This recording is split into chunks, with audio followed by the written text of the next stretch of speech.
여보, 당신이 착각하는 게 하나 있어. 이 집 보증금도 카드도 다 내 거야. 그러니까 지금 당장 내 집에서 다 나가. 결혼 5년 차, 나는 내가 남편이라는 사람과 그리고 사랑과 결혼했다고 믿었다. 하지만 내가 결혼한 대상은 사람이 아니라 거머리 소굴이었다. 시어머니가 시누이 넷을 대동하고 여행용 가방을 질질 끌며 현관 앞에 나타났던 그날, 내 남편은 뻔뻔하게도 웃으며 이렇게 말했다. 괜찮아. 내 월급으로 충분해.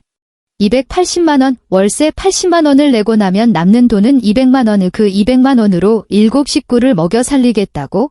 나는 소리 지르지도, 난동을 부리지도 않았다. 그저 조용히 내 화장품과 옷가지들을 챙겼다. 시어머니가 비웃으며 말했다. 그래, 나가라 나가. 너 없어도 우리끼리 잘만 산다. 3일 뒤, 시어머니는 전화를 걸어 며느리 도리도 모르는 년이라며 욕을 퍼부었다. 7일 뒤, 그녀는 울면서 제발 돌아와 달라고 사정했다. 그리고 10일 뒤, 남편이 내 회사 건물 앞에서 무릎을 꿇었다. 그의 손에는 신용카드 청구서 한 장이 구겨져 있었다. 그 종이에 적힌 숫자는 그의 3년치 연봉에 달하는 금액이었다. 본격적인 이야기에 앞서 여러분이 어느 지역에서 오셨는지 댓글로 남겨주세요. 좋아요와 구독도 잊지 마세요. 채널이 성장하여 여러분께 더 흥미로운 이야기를 들려드리는데 큰 힘이 됩니다. 금요일 저녁 7시, 나는 부서질 것 같은 몸을 이끌고 지하철역을 빠져나왔다. 광화문이 바람은 여전히 차가웠다. 3월이라지만 봄 기운이라고는 조금도 느껴지지 않았다. 나는 코트 자락을 단단히 여미고 고개를 숙인 채 아파트 단지를 향해 걸음을 재촉했다. 오늘 부장이 또 갑작스럽게 회의를 잡는 바람에 6시 반이 되어서야 풀려났다. 편의점 김밥 한 줄 살 틈도 없어 위장이 텅 빈 채 쓰려왔다. 에휴, 그냥 집에 가서 라면이나 끓여 먹자. 나는 냉장고에 뭐가 남았는지 머릿속으로 셈을 해보았다. 신라면 2봉지, 달걀 1판, 어제 쓰다 남은 대파 반 뿌리 정도는 있을 것이다. 대충 끓여서 달걀 하나 풀면 그런대로 한 끼는 될 터였다. 정호 씨는 오늘 야근이라 밤 11시나 12시는 돼야 들어올 테니 혼자 먹으면 그만이다. 엘리베이터 거울에 비친 내 얼굴은 퀭했다. 눈 밑 다크서클이 더 짙어져 있었다. 올해 32살, 결혼 5년 차의 중견 무역회사에서 행정팀장으로 일하고 있다. 남들이 보기엔 번듯한 직장이지만 왕복 2시간의 출퇴근에 끝도 없는 잡무에 시달리다 보면 젖은 걸레를 쥐어짠 것처럼 진이 다 빠졌다. 딩동. 엘리베이터가 12층에 도착했다. 열쇠를 꺼내 현관문을 열었다. 그리고 나는 그 자리에 얼어붙고 말았다. 현관이 온통 여행용 가방으로 가득 차 있었다. 하나, 둘, 셋 5개의 크기도 제각각인 가방 5개가 현관을 어지럽게 막고 있어서 신발을 갈아 신을 공간조차 없었다. 이게 무슨 상황이지? 나는 힘겹게 가방들을 넘어서 실내화로 갈아 신고 거실로 들어섰다. 그 순간 혈압이 머리끝까지 치솟는 광경이 눈앞에 펼쳐졌다. 시어머니가 내가 새로 산 소파 위에 양반다리를 하고 앉아 텔레비전 예능 프로그램을 보며 배를 잡고 웃고 있었다. 그 소파는 내가 3달치 월급을 꼬박 모아 산 것이었다. 미색 패브릭 소파라 평소에 나는 때가 탈까봐 조심조심 안곤 했다. 그런데 시어머니는 시골에서 입고 온 낡은 손바지를 입은 채 정체 모를 얼룩이 묻은 옷으로 그 위에 털썩 앉아 있었다. 큰 시누이 최지연은 주방에서 냉장고를 뒤지고 있었다. 내가 종류별로 정리해둔 반찬통을 하나씩 꺼내 뚜껑도 덮지 않은 채 조리대 위에 늘어놓고 있었다. 둘째 시누이 최지아는 언제 들어갔는지 내 안방에 있었다. 반쯤 열린 문틈으로 그녀가 내 옷장을 뒤져 옷을 하나씩 꺼내 몸에 대보는 모습이 보였다. 셋째 시누이 최지은은 소파 반대편 구석에 처박혀 내 아이패드를 들고 있었다. 손가락으로 화면을 휙휙 넘기며 무언가를 보고 있었다. 넷째, 시누이 최지수가 제일 가관이었다. 그녀는 거실 카페트 위에 대자로 누워 있었는데 옆에는 치킨 상자가 놓여 있었다. 치킨을 뜯으며 기름 묻은 손으로 스마트폰 화면을 문질러댔고 뚝뚝 떨어지는 튀김 부스러기와 기름이 카페트를 더럽히고 있었다. 그 카페툰 지난주에 45,000원을 주고 세탁소에 맡겨 찾아온 것이었다. 나는 거실 입구에 서서 내가 드라마 세트장을 잘못 찾아온 건 아닌가 싶었다. 여기가 우리 집 맞아? 나는 눈을 세게 깜빡이며 환각이 아닌지 확인했다. 환각이 아니었다. 시어머니는 정말로 내 소파에 앉아 있었고 4명의 시누이들은 마치 메뚜기 떼처럼 내 집 구석구석을 점령하고 있었다. 시어머니가 드디어 나를 발견했다. 고개를 든 그녀의 얼굴에는 웃음기가 아직 남아 있었지만 나를 보자 표정이 어색하게 굳어졌다. 아이고, 수현이 왔냐. 그녀의 말투에는 일말의 해명도 없었다. 마치 자신이 여기에 있는 것이 지극히 당연하다는 듯한 태도였다. 내가 입을 열어 무언가 말하려던 찰나 누군가 내 팔을 잡아 끌었다. 남편 정호 씨였다. 언제 베란다에서 나왔는지 내게 익숙한 그 비굴하고 아부하는 미소를 짓고 있었다. 그가 내 팔을 잡아 끌며 베란다 쪽으로 밀었다. 여보, 일단 화내지 말고 내 말 좀 들어봐. 내가 설명할게. 베란다 문이 닫혔다. 창문 틈으로 스며드는 3월의 찬바람에 몸이 오싹했다. 설명은 무슨 설명? 나는 감정을 억누르며 목소리를 낮췄다. 어머님이랑 아가씨들이 왜 여기 있어? 정호 씨는 손을 비비며 내 눈을 피했다. 시선이 자꾸만 허공을 맴돌았다. 그게 엄마 말이 시골집 지붕에서 물이 샌대. 고치려면 돈도 많이 들고 공사기간도 길어서 당장 지낼 곳이 없으시다네. 그리고 동생들도 요즘 일이 잘 안 풀려서 지연 누나는 회사에서 권고사직 당했고 지아는 구직 중이고 지은이랑 지수는 아무튼 다들 상황이 안 좋아. 그래서 엄마가 다 같이 서울 올라와서 당분간만 좀 지내자고 하셔서 그의 말을 듣고 있자니 관자놀이가 지끈거렸다. 당분간 내가 되물었다. 얼마나? 정호 씨의 눈동자가 더욱 심하게 흔들렸다. 그는 고개를 푹 숙이고 자기 발끝만 내려다보며 모기만 한 목소리로 중얼거렸다. 아마 몇 달 정도? 몇 달. 나는 숨을 깊게 들이마시고 다시 한번 내쉬며 당장이라도 터질 것 같은 화를 억눌렀다. 최정호 씨. 나는 남편의 이름을 또박또박 불렀다. 우리 집이 몇 평인지 알지? 그는 말이 없었다. 공급 면적 약 76제곱미터. 내가 대신 대답했다. 방 2개에 거실 하나, 화장실 하나야. 여기에 6명이 더 들어와서 산다고? 우리까지 합치면 8명이 이 좁은 집에? 정호 씨가 그제야 고개를 들어 나를 쳐다봤다. 애원하는 눈빛이었다. 여보, 당신 고생하는 거 알아. 미안해. 하지만 우리 엄마잖아. 내가 어떻게 모른 척하라는 게 아니야. 내가 말을 끊었다. 적어도 나랑 미리 상의는 했어야지. 당신 언제 알았어? 그가 다시 고개를 숙였다. 지난주. 그는 지난주에 이미 알고 있었으면서 나에게 한마디도 하지 않았다. 내가 매일 녹초가 되어 퇴근하고 돌아오면 아무 일 없다는 듯 밥을 먹고 TV를 보고 잠을 잤다. 그 속에는 이런 엄청난 폭탄을 숨겨둔 채로 갑자기 피로가 몰려왔다. 육체적인 피로가 아니었다. 마음이 무너져 내리는 듯한 피로감이었다. 최정호, 당신 진짜... 내 말이 끝나기도 전에 거실에서 시어머니의 목소리가 날아왔다. 정호야, 내 처는 왜 아직도 밥을 안 차리냐? 우리 버스 타고 4시간이나 와서 배가 등가죽에 붙었다. 4시간 버스. 전라도에서 서울까지 대략 그 정도 걸린다. 나는 정호를 쳐다보았다. 그는 역겨울 정도로 비굴한 미소를 지어 보였다. 여보, 오늘만 좀 고생해줘. 내일 내가 다들 때리고 나가서 치킨 사줄게. 응? 나는 그의 얼굴을 뚫어지게 쳐다보았다. 5년을 봐온 얼굴이었다. 한때는 다정하고 듬직해 보였던 그 얼굴이 지금은 더없이 낯설게만 느껴졌다. 눈매도 그대로고 콧날도 그대로였지만 문득 내가 이 사람을 제대로 안 적이 있었나 하는 생각이 들었다. 알겠어. 내 입에서 기계적인 대답이 나왔다. 밥 차릴게. 나는 베란다를 나와 거실을 가로질러 주방으로 향했다. 큰 시누이 최지연은 여전히 냉장고 앞에 서서 내가 담가둔 총각김치를 손으로 집어 먹고 있었다. 나를 보고도 민망해 하기는커녕 입안 가득 음식물을 씹으며 웅얼거렸다. 새언니, 냉장고에 먹을 게 하나도 없네? 나는 대꾸하지 않고 냉장고 문을 열어보았다. 신라면이 없다. 달걀은 2개 남았다. 대파는 누가 버렸는지 보이지 않았다.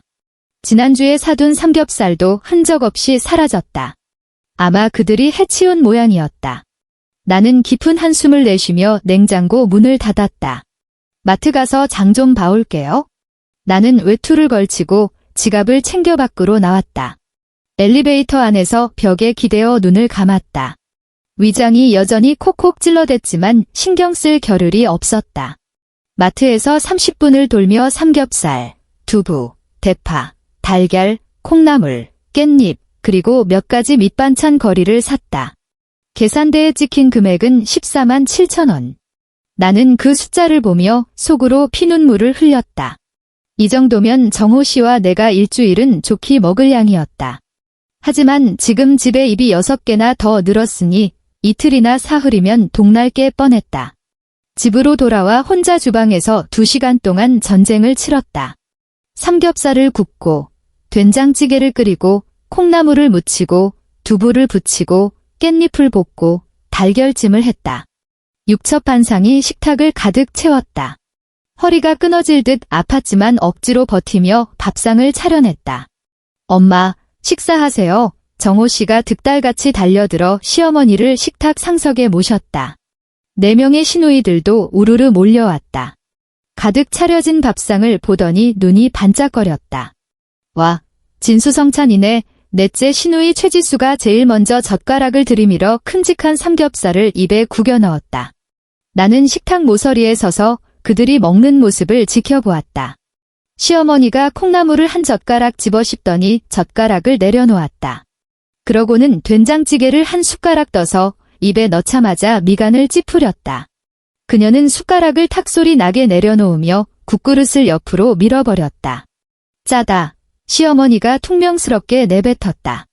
우리 전라도 사람들은 이렇게 짜게 안 먹는다. 그러자 시누이 넷이 약속이나 한 듯 젓가락질을 멈췄다.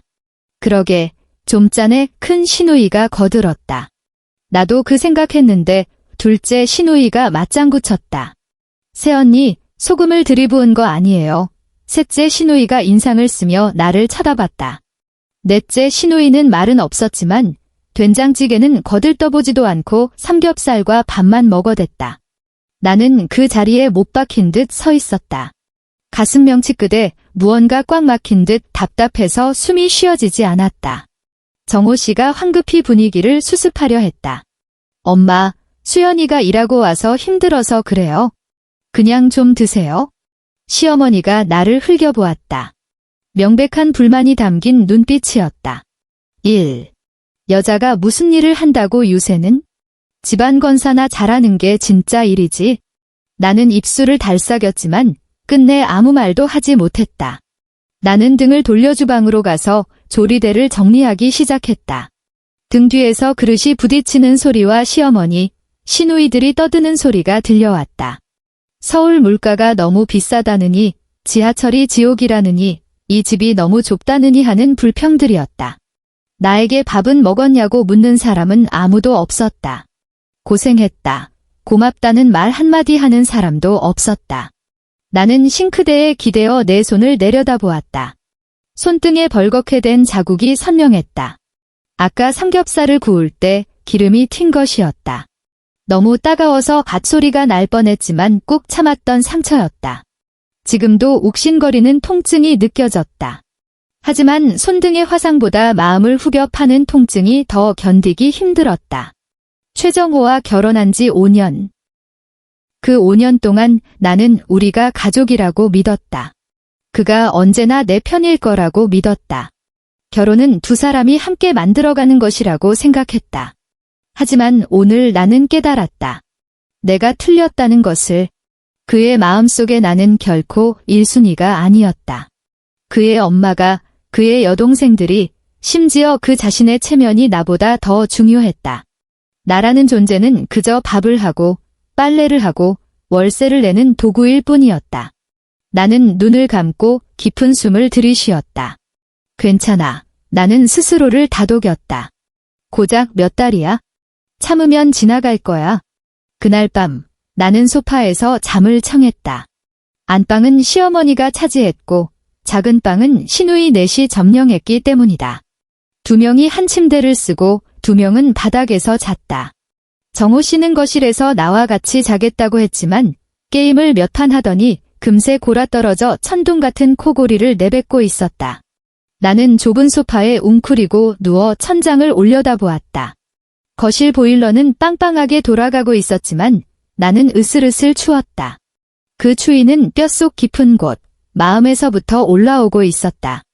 3일째 되던 날 퇴근하고 집에 오니 내 화장대가 사라져 있었다. 결혼할 때 친정엄마가 사주신 화장대였다. 명품은 아니었지만 나는 그 화장대를 무척 아꼈다. 매일 아침 그 앞에 앉아 화장을 하며 하루를 준비하는 나만의 작은 성소 같은 공간이었다. 집안을 한참 둘러보다가 베란다 구석에서 그것을 발견했다. 화장대는 세탁기와 빨래 건조대 사이에 억지로 끼워져 있었다. 그 위에 놓여있던 화장품들은 이리저리 쓰러져 엉망이었고 몇몇 병은 이미 얼어서 금이가 있었다. 3월의 서울밤, 베란다는 여전히 냉장고처럼 추웠다. 나는 베란다에 서서 처참해진 화장대를 바라보았다. 누군가 망치로 가슴을 내리친 것 같았다. 새언니 오셨어요. 셋째 시누이 최지은의 목소리가 등 뒤에서 들렸다. 뒤를 돌아보니 그녀가 베란다 문턱에 서서 아주 당연하다는 표정을 짓고 있었다. 제가 짐이 좀 많아서 그 자리가 필요했거든요. 그녀가 말했다. 어차피 언니는 매일 출근하느라 바쁘니까 화장대 쓸 시간도 별로 없잖아요. 베란다에 둬도 괜찮죠. 나는 그녀를 쳐다보며 말문이 막혔다. 올해 27. 대학 졸업한 지 3년이 넘었지만 직장을 4-5군데나 옮겨 다녔고 그마저도 진득하게 다닌 적이 없었다. 시어머니는 아직 적성을 찾는 중이라 그렇다고 감쌌지만 내가 보기엔 그저 눈만 높고 힘든 일은 하기 싫어하는 응석바지일 뿐이었다. 지은 씨, 나는 최대한 차분하게 말하려 노력했다. 이건 내 물건이에요. 그 자리를 쓰고 싶으면 나한테 먼저 물어봤어야죠. 그녀가 눈을 흘겼다. 뭘 그런 걸 가지고 물어봐요? 가족끼리. 되게 깐깐하게 구시네. 그리고 오빠한테 물어봤는데 된다고 했거든요. 나는 멍해졌다. 정호 씨가 된다고 했다고요? 네, 그녀가 당당하게 대답했다. 오빠가 상관없다고 했어요. 나는 심호흡을 한 번 하고 정호 씨를 찾아갔다. 그는 안방에서 시어머니 다리를 주무르고 있었다. 시어머니는 침대에 반쯤 누워 흐뭇한 표정으로 아들의 효도를 즐기고 있었다. 정호 씨, 내가 문가에 섰다. 내 화장대, 왜 베란다에 내놨어? 그는 고개도 들지 않고 계속 다리를 주무르며 대답했다. 지은이가 짐이 많아서 공간이 필요하다잖아. 당신이 좀 양보해. 아직 애잖아. 아직 애라고. 27살 먹은 여자가 애라고. 나는 문틀을 잡고 서서 이 모자를 바라보았다. 헛웃음이 나왔다. 최정호, 나는 그의 이름을 불렀다. 그거 내 물건이야. 그제야 그가 고개를 들어 나를 쳐다보았다. 짜증 섞인 눈빛이었다. 아니, 고작 화장대 하나 가지고 왜 그래? 그게 뭐 대수라고. 시어머니가 눈을 가늘게 뜨고 나를 보며 혀를 찼다. 수현아, 지은이가 내 시동생인데 좀 양보하면 덧나냐? 화장대 하나 때문에 이렇게 속 좁게 굴어서야 어디 윗사람 노릇하겠니? 입을 열어 반박하고 싶었지만 그들의 얼굴을 보는 순간 온몸의 기운이 빠져나가는 것 같았다. 알겠어. 내가 말했다. 알겠다고.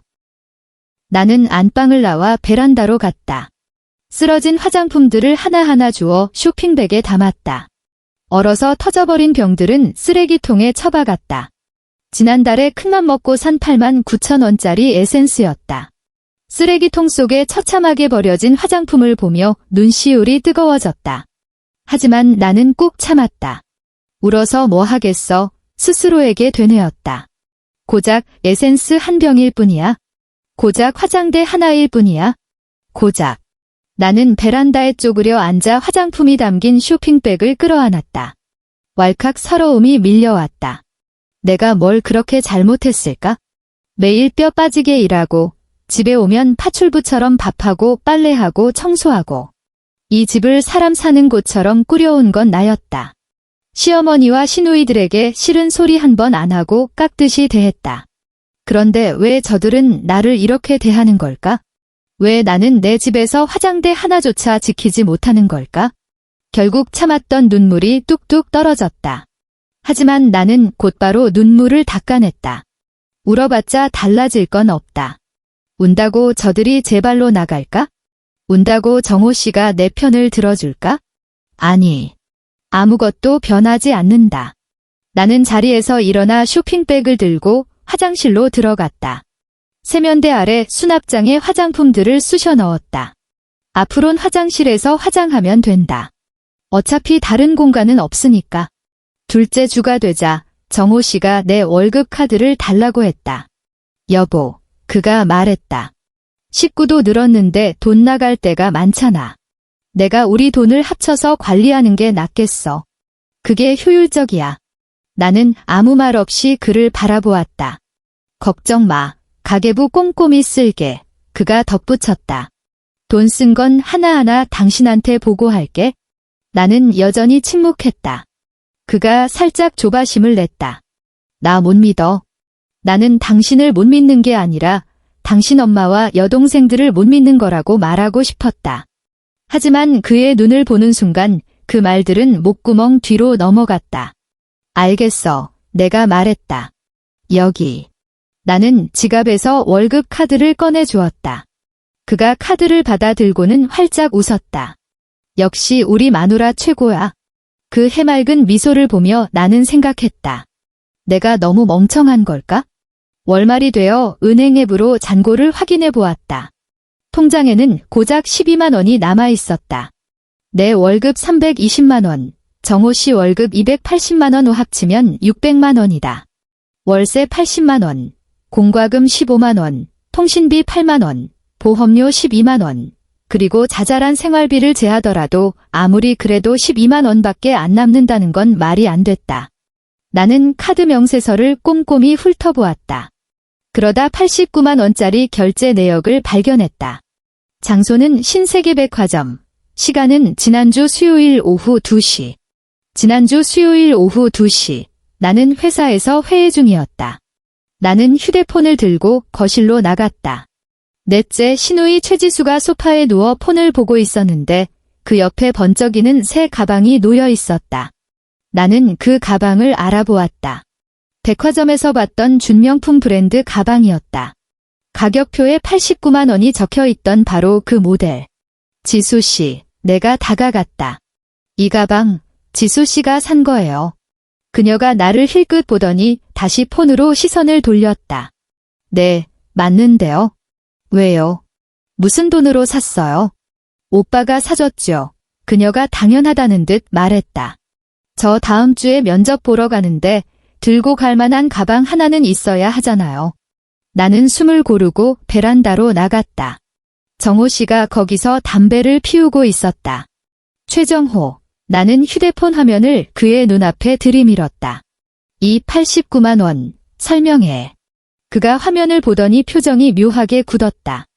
아, 그게 지수가 면접 본다는데 가방 하나는 있어야지.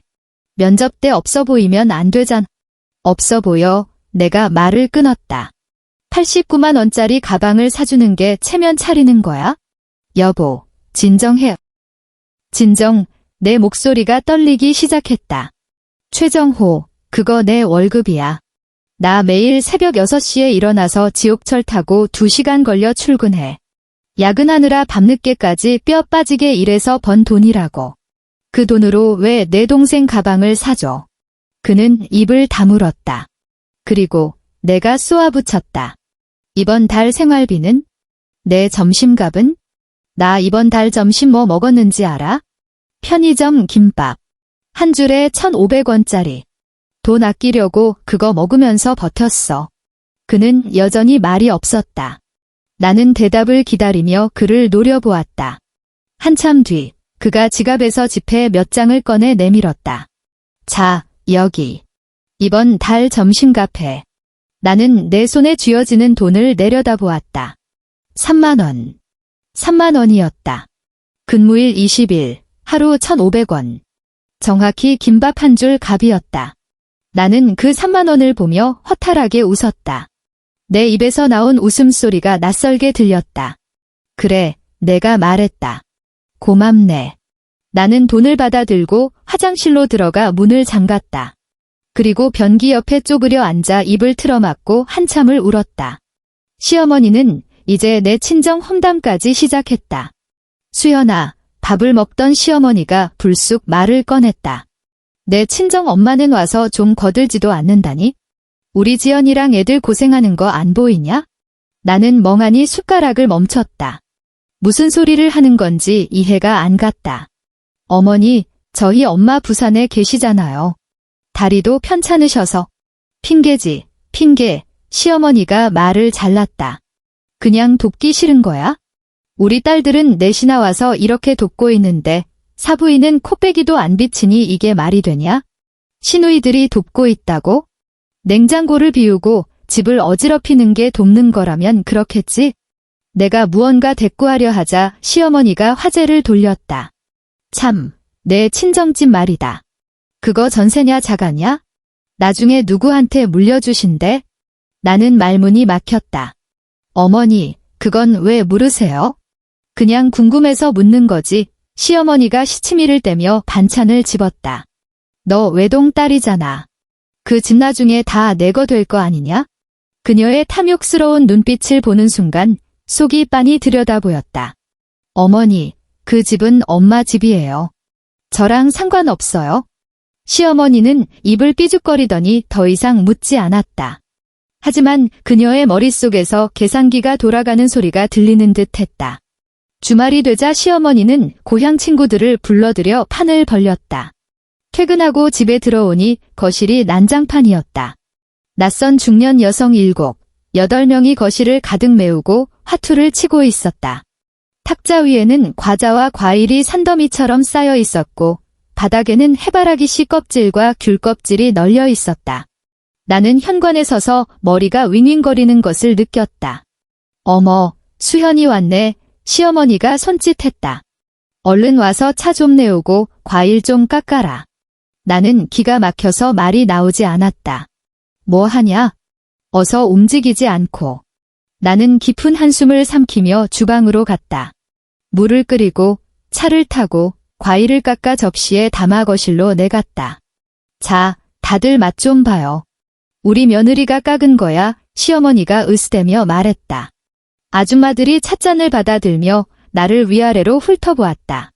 아이고, 이 사람이 며느리야? 곱상하게 생겼네. 그러게, 야무져 보이네. 회사는 어디 다녀? 내가 대답하기도 전에 시어머니가 선수 쳤다. 무역회사 다녀. 행정직이야.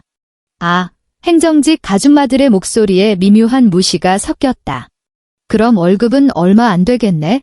그렇지 뭐. 시어머니가 혀를 찼다. 우리 정호 혼자서 가장 노릇하느라 등골이 휘어.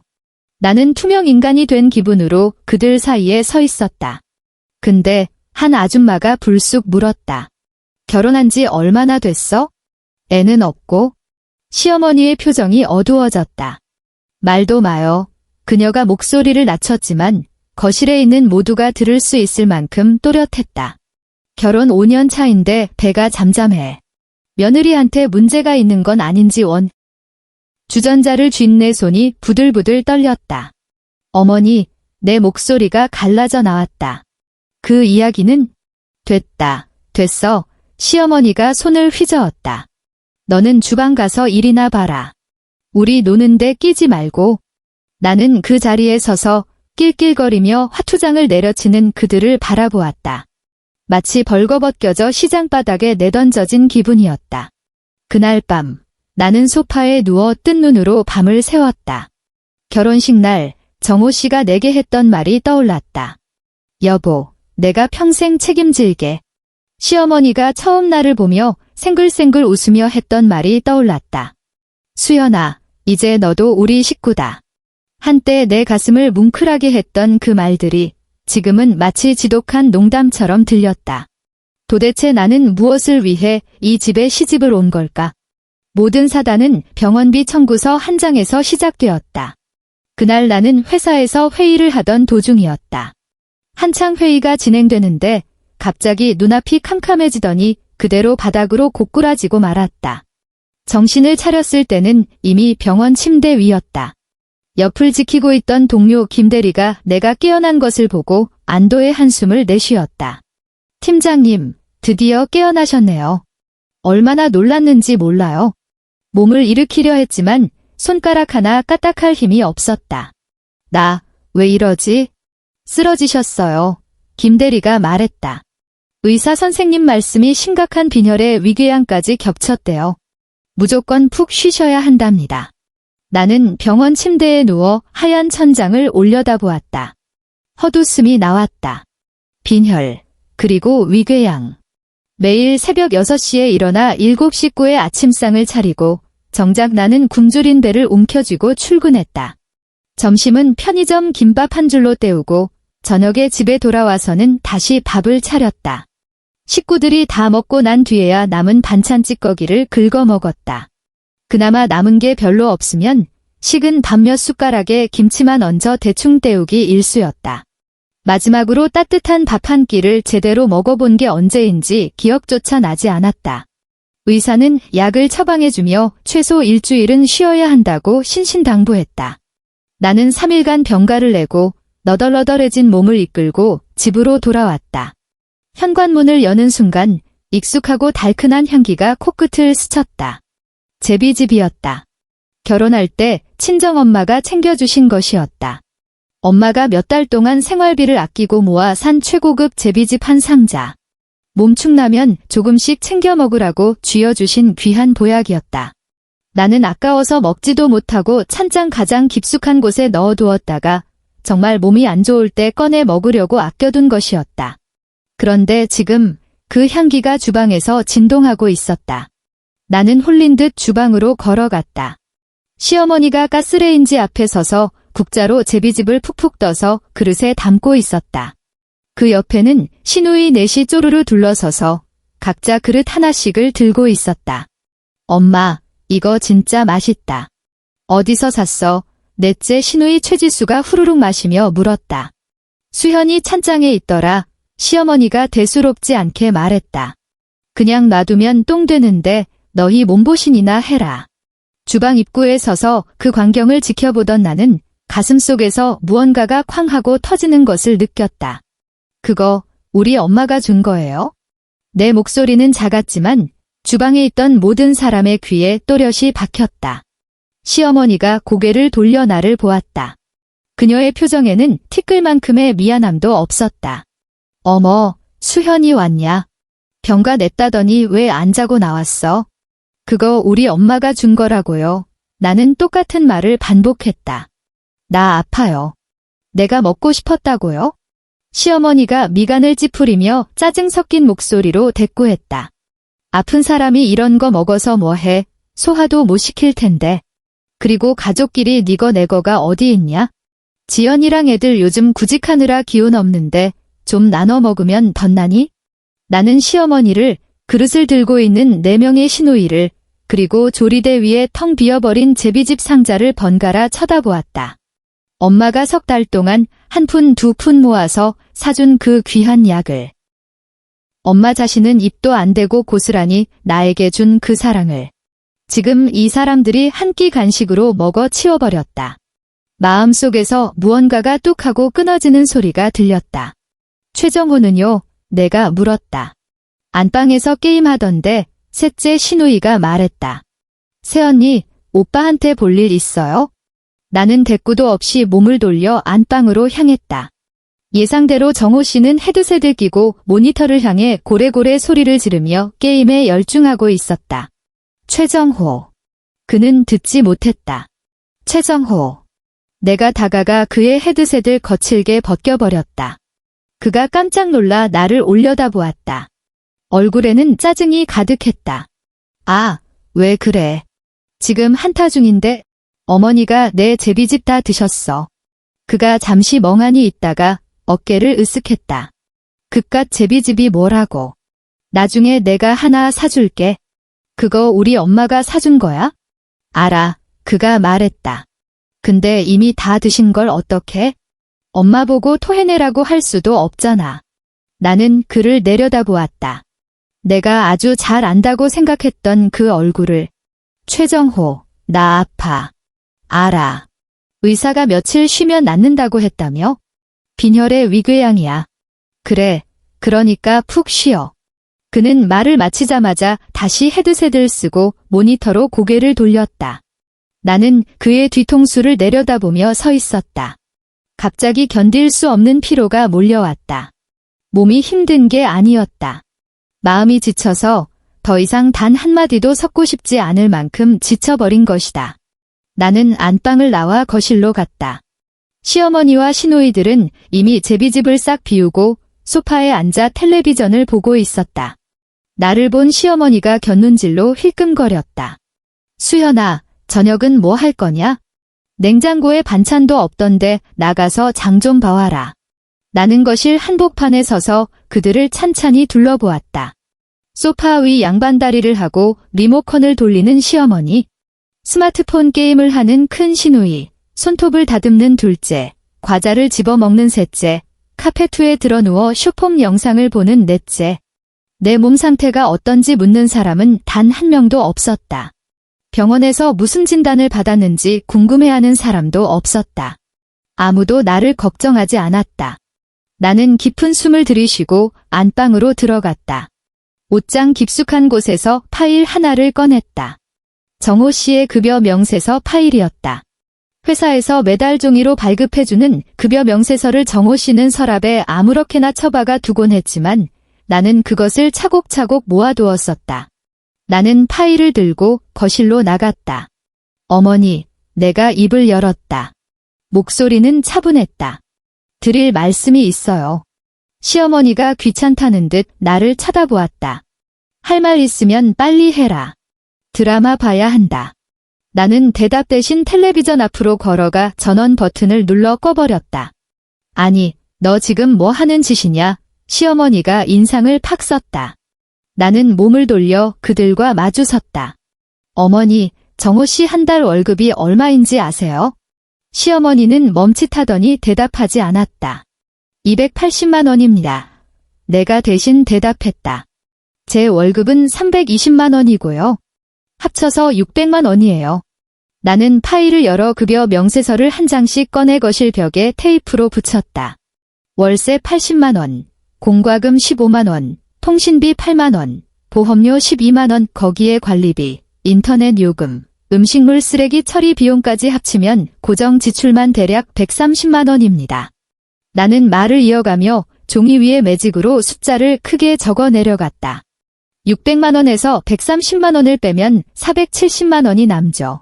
7 식구가 한 달을 살아야 해요. 계산해보면 한 사람당 하루 생활비가 22,000원 꼴입니다. 나는 시어머니를 똑바로 쳐다보았다. 어머니, 말씀해보세요. 하루 22,000원으로 어떻게 7 식구를 먹여 살립니까?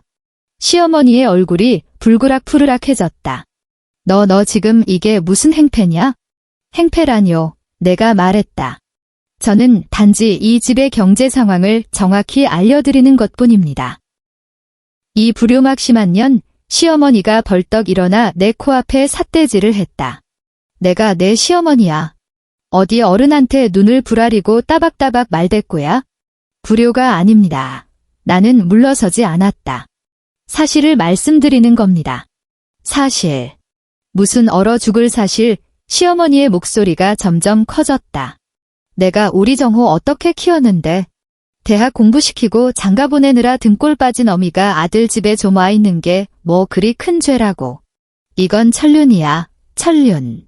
어머니가 여기 계시는 건 저도 반대하지 않아요. 내가 또박또박 말했다. 하지만 시누이 4분까지 여기 얹어 사는 건 반대합니다. 얘들은 정호 동생들이야. 다들 성인입니다. 내가 차갑게 잘라 말했다. 큰 아가씨 32, 둘째 30, 셋째 27, 막내 24이에요. 사지가 멀쩡한 성인이면 제 앞가림은 스스로 해야죠. 이게 진짜? 그리고 나는 그녀의 말을 끊었다.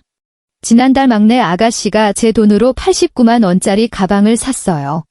이번 달엔 셋째 아가씨가 5만 원어치 화장품을 샀고요. 둘째 아가씨는 게임 현질로 3만 원을 썼고 큰 아가씨는 그만해 시어머니가 악을 썼다. 너는 시댁 식구들한테 돈 좀 쓰는 게 그렇게 아깝냐? 저는 단지 사실을 나열하고 있을 뿐입니다. 사실. 넌 그냥 속 좁고 인색한 거야. 째째하게 굴기는 시어머니가 바닥을 치며 소리 질렀다. 아이고, 내 아들이 어쩌다 저런 독한 물건을 만나서. 나는 아무 말 없이 그녀를 내려다보았다. 거실은 찬물을 끼얹은 듯 조용했고 기세등등하던 시누이들도 내 눈을 피하며 고개를 숙이고 있었다. 언제 나왔는지 정호 씨가 안방 문가에 서 있었다. 그의 안색이 흑빛이었다. 수현아, 그가 기어들어가는 목소리로 불렀다. 너 엄마한테 말을 왜 그렇게 해? 나는 고개를 돌려 남편을 보았다. 그럼 어떻게 해야 하는데? 그래도 어른한테 그러면 안 되지 좋게 말할 수도 있잖아. 그는 웅얼거리며 말끝을 흐렸다. 좋게, 내가 되물었다. 계속 참고 병신처럼 살라는 거야? 밥하고 빨래하고 청소하고 너희 7 식구 수발들다가 과로로 쓰러져서 병원에 실려갈 때까지 입 다물고 있으라고? 내 말은 그게 아니라, 그게 아니면 뭔데? 그는 입을 다물었다. 나는 그를 응시했다. 내가 5년을 함께 산 남자. 그는 거기 서서 고개만 푹 숙이고 있었다. 나를 쳐다보지도 못하고 자기 엄마를 말리지도 못했다. 그는 아무것도 할 줄 몰랐다. 그저 상황을 회피하고 좋은 게 좋은 거라며 뭉개고 나에게만 참으라고 양보하라고 희생하라고 강요할 뿐이었다. 그리고 나는 이제 참을 만큼 참았다. 최정호, 내가 말했다. 나 이제 지쳤어. 그가 놀란 눈으로 고개를 들었다. 눈동자가 심하게 흔들리고 있었다. 여보, 너 왜 그래? 충동적으로 그러지 마. 충동적인 거 아니야. 내가 담담하게 말했다. 그냥 이제 끝낼 때가 된 거야. 나는 뒤도 돌아보지 않고 안방으로 들어가 미리 싸둔 여행용 가방을 꺼냈다. 사실 이 가방은 일주일 전부터 준비되어 있었다. 소파에서 밤을 꼬박 새우던 그날 새벽, 식구들이 모두 잠든 틈을 타 내 짐을 조용히 챙겨두었던 것이다. 언젠가 이 가방을 들고 나갈 날이 올 줄 알았다. 나는 가방을 끌고 안방을 나와 거실을 가로질렀다. 시어머니가 시퍼렇게 질린 얼굴로 앞을 가로막았다. 너 지금 어디 가는 거냐? 친정으로 갑니다. 가기만 해. 시어머니가 으름장을 놓았다. 지금 나가면 다시는 못 들어올 줄 알아. 나는 그녀를 보며 피식 웃었다. 네, 그럴게요. 나는 그녀를 비켜서서 현관문을 열고 나갔다.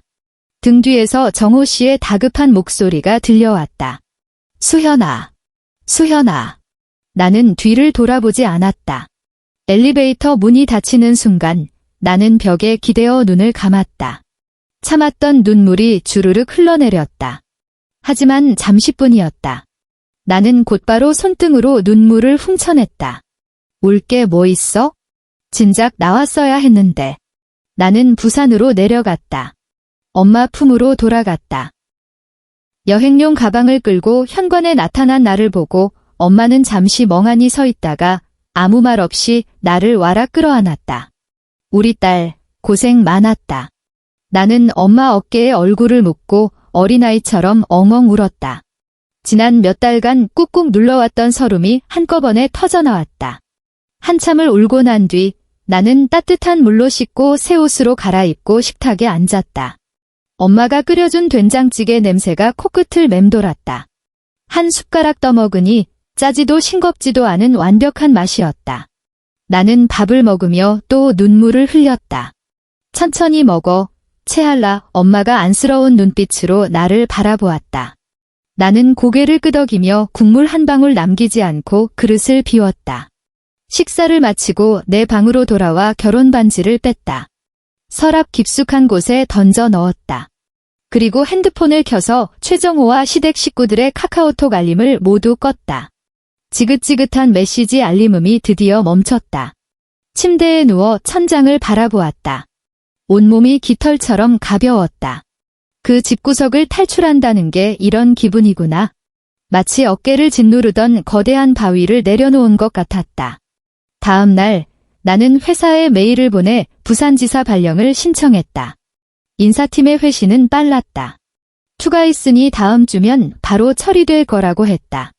메일을 확인하며 생각했다. 이제 모든 게 제자리를 찾을 거라고. 내가 떠난 다음 날 시어머니는 아침밥이 없다는 사실을 깨달았다.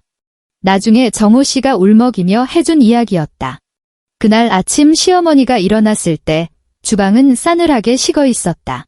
보글보글 끓는 된장찌개도 노릇하게 구운 달걀말이도 정갈하게 담긴 밑반찬도 없었다. 냉장고를 열어보니 텅 비어 있었다. 내가 나오기 전 식재료를 모조리 정리했기 때문이다. 버릴 건 버리고 가져올 건 싹 가져왔다.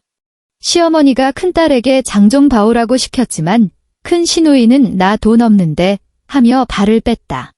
시어머니가 정호 씨에게 돈을 보내라고 닥달하자 정호 씨는 은행 앱을 켰다.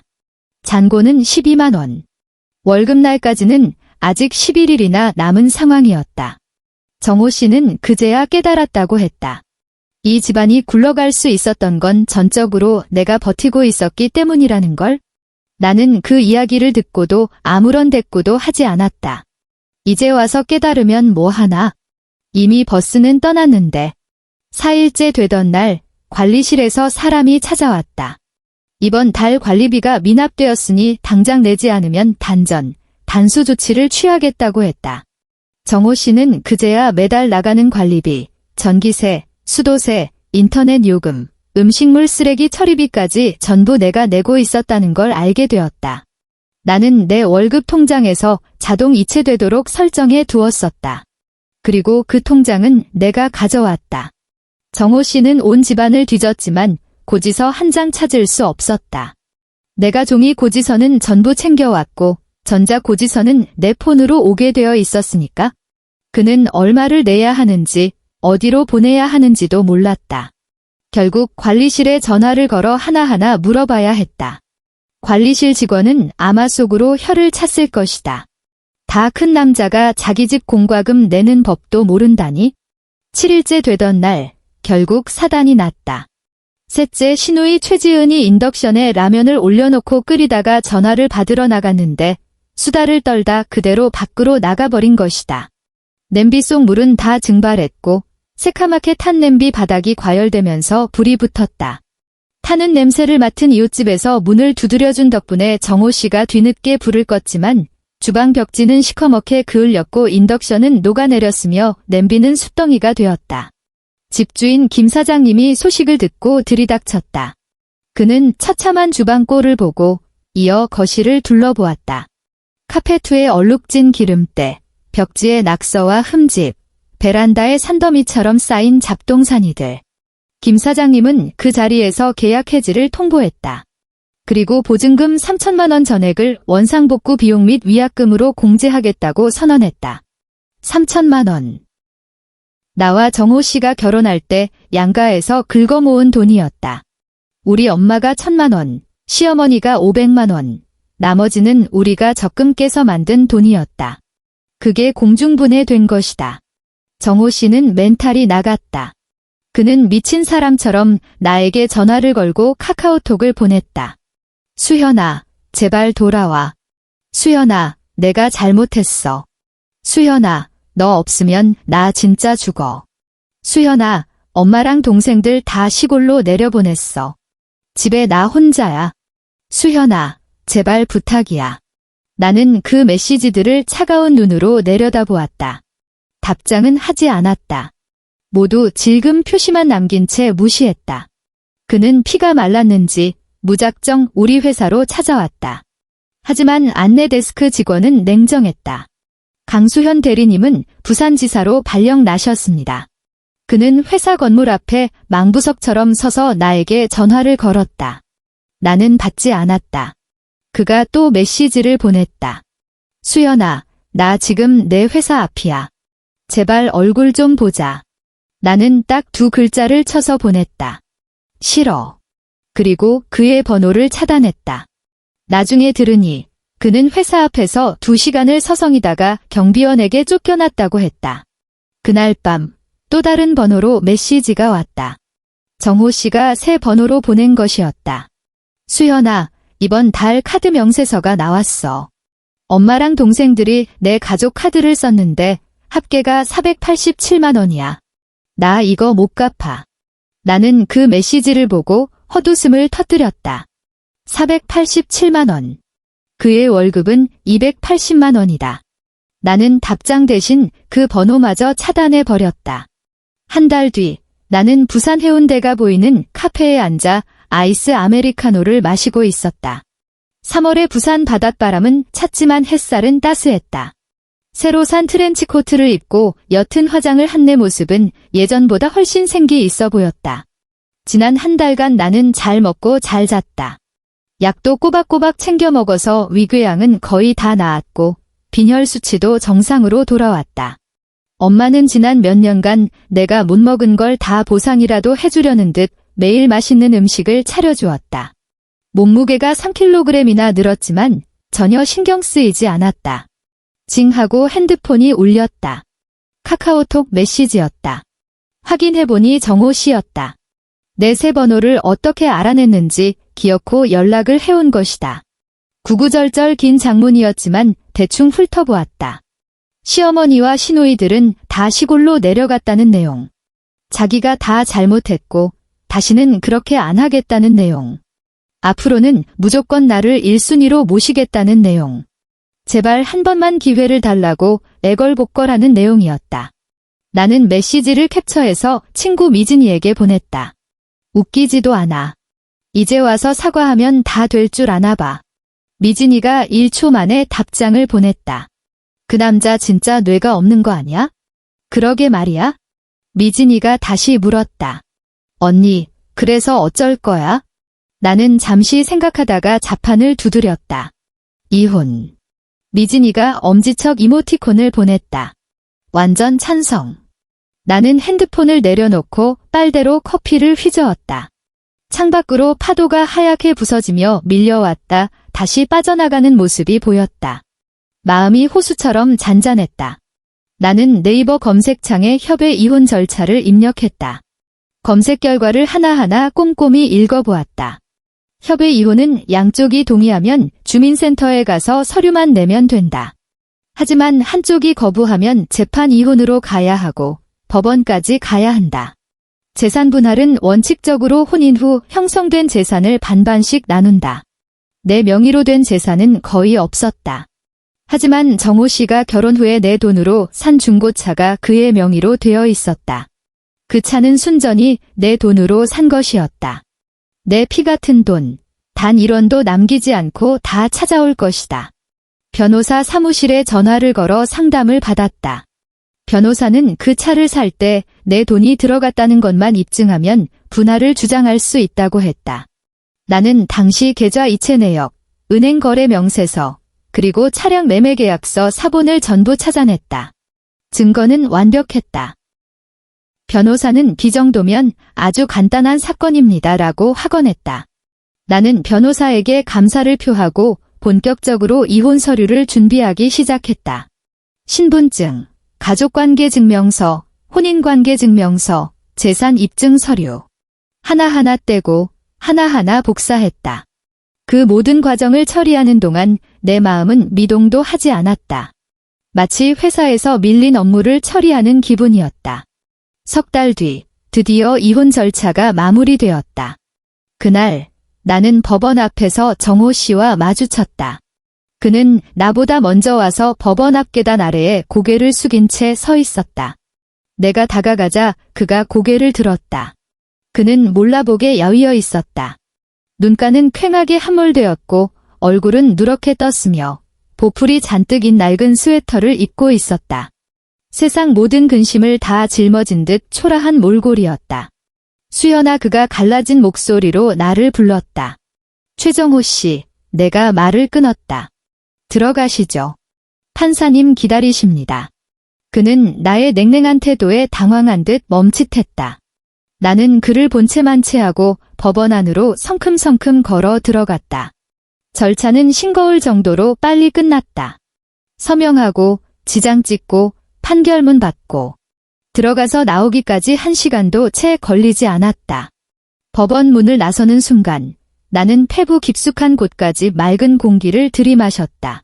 끝났다. 5년의 결혼 생활이 이렇게 종지부를 찍었다. 슬프거나 눈물이 나거나 아쉬울 줄 알았는데 전혀 아니었다. 그저 날아갈 듯 홀가분했다. 마치 아주 길고 끔찍한 악몽에서 깨어난 기분이었다. 수연아. 등 뒤에서 정호 씨의 목소리가 들렸다. 나는 천천히 뒤를 돌았다. 그는 법원 현관 계단 위에 서서 울먹이고 있었다. 눈시울이 붉어졌고 입술이 파르르 떨렸다. 수연아, 제발 나한테 한 번만 더 기회를 줘. 나는 그를 바라보며 지난 날들을 떠올렸다. 베란다에서 몇 달만 참아줘라며 눈을 피하던 그 비겁한 눈빛. 내게 점심값이라며 3만 원을 쥐어줄 때의 그 뻔뻔한 표정. 안방에서 게임을 하며 그깟 제비집이 뭐라고 대수롭지 않게 말하던 그 말투. 시어머니 옆에 서서 엄마한테 왜 그러냐며 나를 나무라던 그 실망스러운 눈빛. 지난 5년의 모든 순간이 주마등처럼 스쳐 지나갔다. 그 억울함, 그 비참함, 그 절망감. 이제는 다 지난 일이다. 최정호 씨, 나는 차분하고 또렷한 목소리로 말했다. 우린 이제 남남입니다. 앞으로는 존댓말 쓰세요. 그는 마치 뺨이라도 한 대 얻어맞은 사람처럼 멍한 표정으로 굳어버렸다. 나는 더 이상 그를 쳐다보지 않고 도로변에 대기 중인 차를 향해 걸어갔다. 차 안에는 엄마와 미진이가 타고 있었고 뒷좌석에는 여행 가방이 가득 실려 있었다. 나는 이혼하며 돌려받은 돈을 들고 제주도로 일주일간 휴가를 떠날 참이었다. 그 중고차는 결국 팔아서 800만 원을 받았고 나는 그중 400만 원을 챙겼다.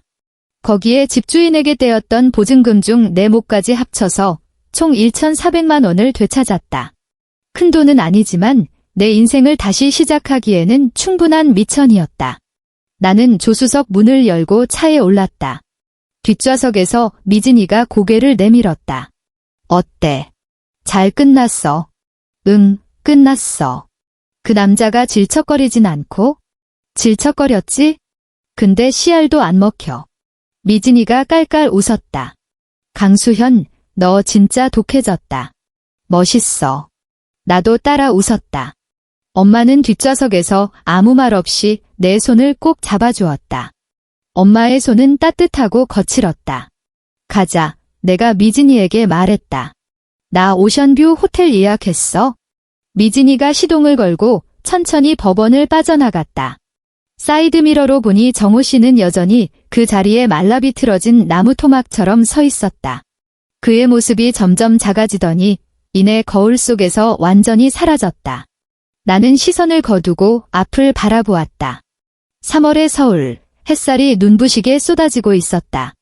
우리는 제주도로 간다. 바다를 보고 바람을 맞고 새로운 인생을 시작하러 간다. 차가 고속도로에 진입하자 창밖 풍경이 빠르게 뒤로 물러났다. 미진이가 오디오 볼륨을 높였다. 자유와 부활을 노래하는 내가 아주 좋아하는 곡이 흘러나왔다. 나는 시트에 편안하게 몸을 기대고 눈을 감았다. 입가에 저절로 미소가 번졌다. 강수현, 32세, 이혼녀. 누군가는 불쌍하다고 할지 모른다. 하지만 나는 안다. 이것이 내 인생에서 내린 최고의 결정이었다는 것을. 나는 드디어 나 자신을 그 지옥 같은 감옥에서 구해냈다. 이제부터 나는 오직 나 자신만을 위해 살 것이다.